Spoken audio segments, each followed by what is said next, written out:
When you think of Bollywood, you're probably picturing massive scale and absolute global spectacle, right? We're talking thousands of films produced every single year, A-list stars commanding astronomical fees, breathtaking international locations, and of course, those incredibly elaborate dance numbers that take months to pull off. It's an absolute visual feast. But behind all that glitz and glamour is a highly calculated, well-oiled financial engine. I mean, creating a cinematic universe of this magnitude requires serious, consistent capital. So how do creators actually afford to produce entertainment on such a massive scale? Well, in this explainer, we're going to unravel the mystery behind the business mechanics of the world's most prolific film industry.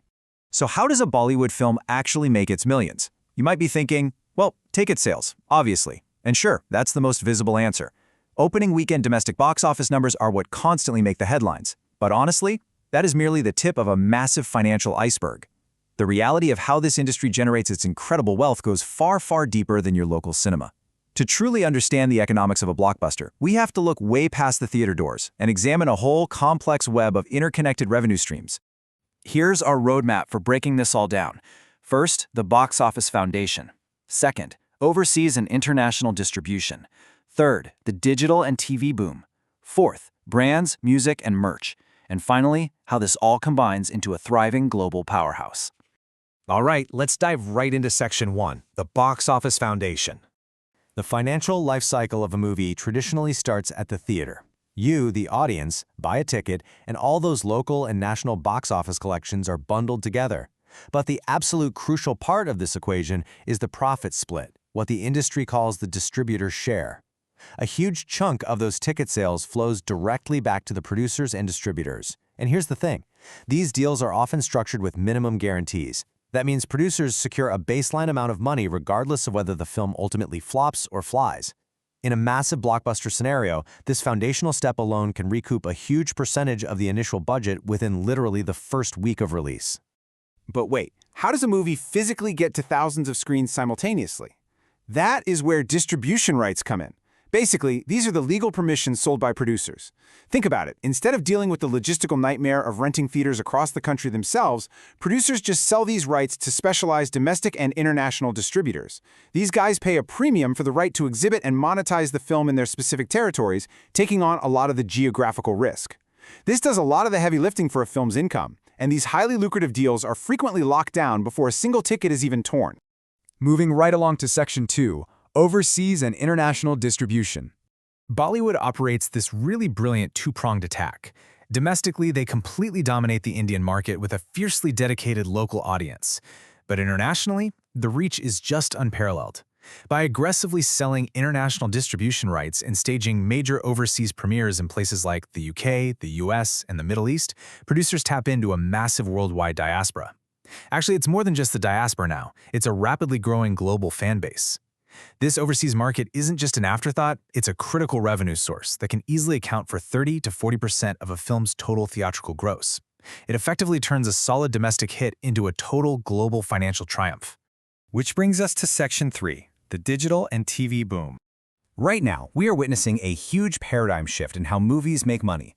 Traditionally, producers relied heavily on those box office collections, basically absorbing all the financial risk of a theatrical run.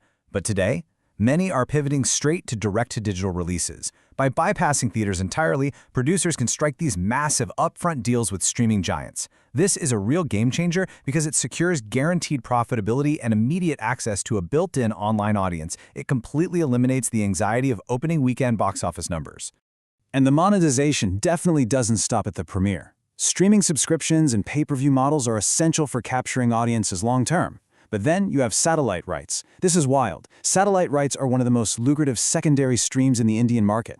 Major TV networks routinely pay astronomical, multi-million-dollar sums just for exclusive broadcast rights, making sure the film remains profitable for years.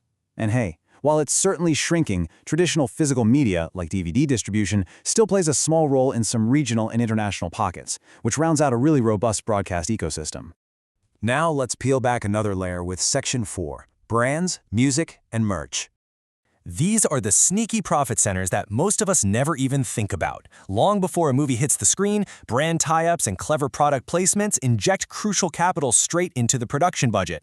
And then there's the music. In Bollywood, music isn't just background noise. A hit soundtrack is a massive commodity. It's totally common for the upfront sale of music rights alone to cover a huge chunk, sometimes even the entirety of a film's production cost. Throw movie-related merchandising into the mix, and you've got millions of dollars being generated without a single movie ticket changing hands. Let's bring it all together in Section 5, a thriving global powerhouse.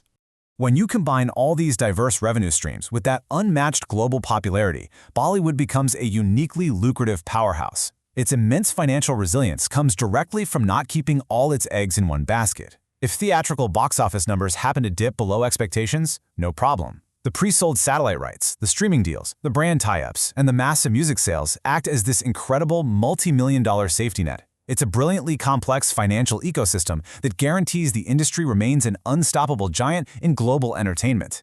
So with streaming platforms capturing such vast online audiences and digital rights generating unprecedented upfront cash, it begs a really fascinating question. Will the traditional box office even matter tomorrow?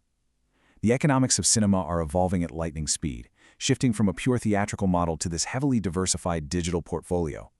It's an absolutely thrilling industry to watch, and now you know exactly how the financial gears turn behind the scenes. Keep asking the big questions, and thanks for joining me for this explainer.